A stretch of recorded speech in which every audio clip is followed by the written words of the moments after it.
কারো বাবাখালী সম্পত্তি নয় অকাপ। অকাপ মানুষ দান করেছে আল্লাহর নামে। অতএব এটা আমার ইসলাম ধর্মের ম্যাটার। আমার ধর্মের উপরে আঘাত দিবার অধিকার দেশ কাউকে দেয়নি, সংবিধান কাউকে দেয়নি। এই বিল কোনোভাবে লাগু হতে দেওয়া যাবে না। আর এই বিল যদি লাগু হয়ে যায়, দোদকে মরার থেকে একেবারে মরে যাওয়া ভালো। তাই সময় আছে, চলুন। আমি ফার্স্টে আছি, আসুন না দেখি।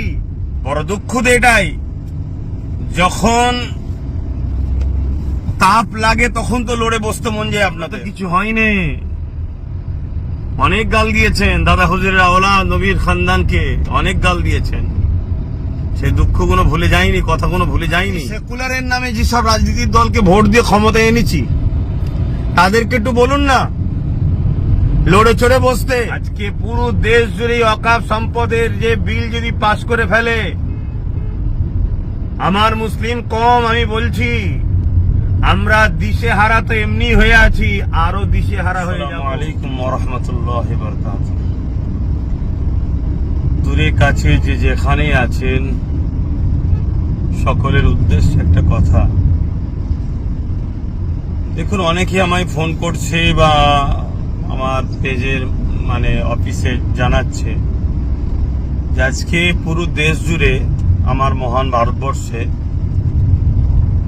এই যে বিজেপি সরকার একটা ওয়াকফ সংশোধনের বিলের নামে 2024, যেটাকে ওয়াকফ সম্পদকে গ্রাস করার বা নিজেদের আয়ত্তে আনার ষড়যন্ত্র যে করছে, সেটাকে নিয়ে আমার বক্তব্য কি, আমার কোন রকম সেরকম বাইট কিছু দেখছেন অনেকে জিজ্ঞেস করছে। দেখুন, দুঃখ লাগে এটাই যে আজ আপনারা ভাবছেন, আমি বিগত 3-4 বছর ধরে বলছি, এমন একটা দিন আসছে সবকিছু আমাদের হাত থেকে বেরিয়ে চলে যাবে। আমি তো ওয়াকফ সম্পত্তি নিয়ে কলিকাতার রাজপথ থেকে শুরু করে বাংলার অলিতে গলিতে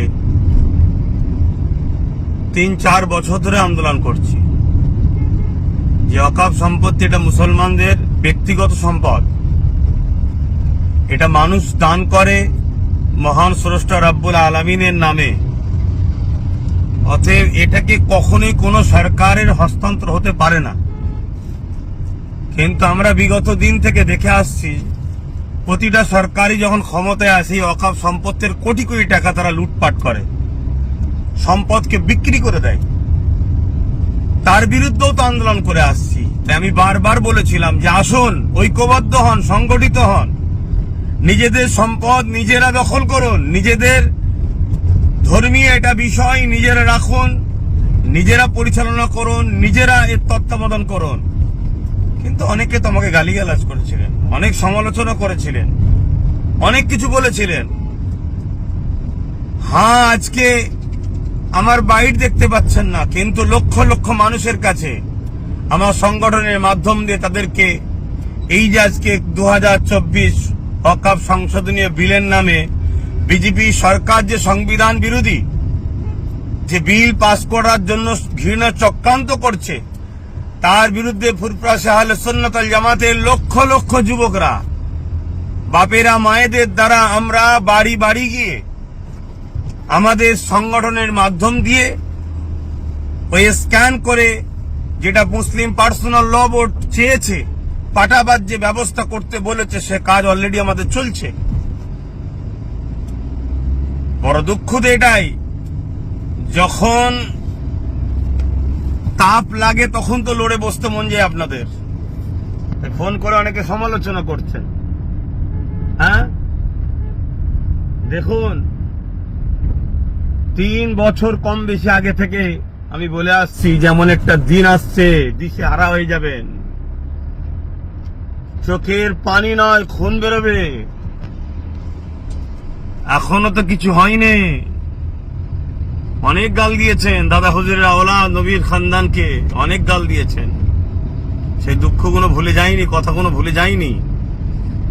তথাপিও বলবো, আসুন, যা প্রতিটা মাযহাব, দল, মত সব কিছু ভুলে গিয়ে এই বিজেপি যে চক্রান্ত, আর বিজেপি শুধু আজকে নতুন নয়, কখন কৃষকের বিরুদ্ধে সংবিধান বিরোধী বিল পাস করেছে, কখনো দেশের মানুষের বিরুদ্ধে।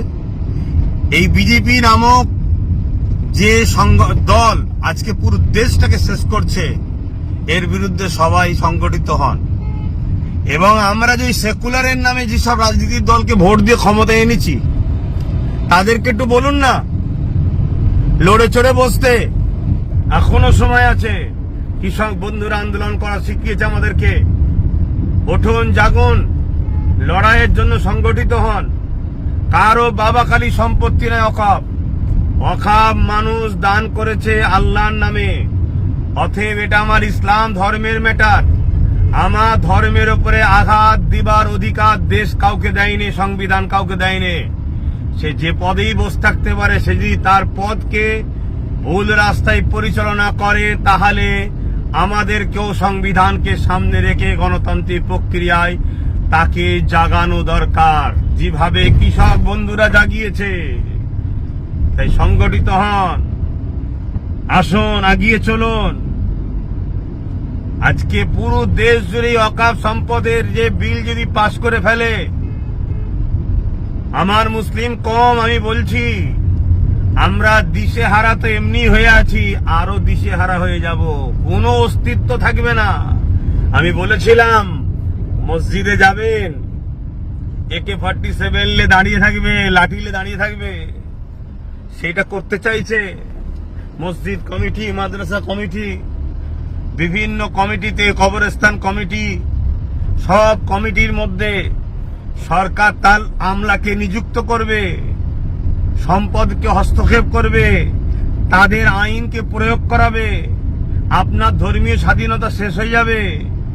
এই যে অত্যাচার, এতে মুসলিম অস্তিত্ব তথা ইসলামকে মিটাবার একটা ঘৃণার চক্রান্ত বিজেপি সরকার নিচ্ছে। এই বিল কোনোভাবে লাগু হতে দেওয়া যাবে না। আর এই বিল যদি লাগু হয়ে যায়, দোদকে দোদকে মরার থেকে একেবারে মরে যাওয়া ভালো। তাই সময় আছে, চলুন। আমি ফার্স্টে আছি, আসুন না দেখি। যারা পালালি খেয়ে খায়, যারা পা চেটে বেড়ায়, যারা ভিক্ষা খায়, সামান্য ভিক্ষায় যখন ইসলাম বিদ্বেষী কোনো কথা হয়, তাদের মুখে কথা পাওয়া যায় না, সেই মুসলমানদের নিয়ে অকাবের লড়াই কি হবে? তারা আজকে ফোন করে বলছে আপনার ভূমিকা কি? আজকে নিজেরা সংগঠিত নয়, নিজেদের কোনো পাওয়ার নাই, নিজেদের কোনো জায়গা নাই। আরো একটা কথা, হিন্দু আর হিন্দুত্ব দুটোকে কিন্তু একভাবে মিশিয়ে দেবেন না। আমার ক্ষুদ্র জ্ঞানে হিন্দু শান্তি, ভ্রাতৃত্ব, ঐক্যের কথা বলে। হাজার হাজার বছর ধরে এদেশে মুসলিম হিন্দুর ভ্রাতৃত্ব ইতিহাসে আসছে।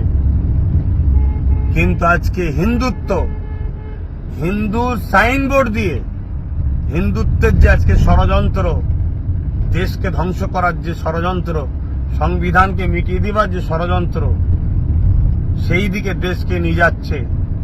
তাই ইসলামের ঐতিহ্য, 400-500 বছরের ওয়াকাফ স্টেট, ওয়াকাফ সম্পত্তির মসজিদ যা আছে, সেগুলোকে বিরান যদি না করা যায়, তাহলে এটা একটা কিন্তু আপনার আমার জন্য একটা প্রমাণ দিচ্ছে যে এই দেশে হাজার হাজার বছর ধরে আমাদেরও পূর্বপুরুষরা চলে আসছে। তাই এই স্মৃতিগুলোকে মিটাতে হবে। মিটানোর জন্যই আজকে এই ওয়াকাফ সংশোধনী বিলের নামে ওয়াকাফ সম্পদকে হস্তক্ষেপ করার, নিজেদের দখলে নিবার একটা ষড়যন্ত্র বিজেপি গভর্নমেন্ট করতে চাইছে।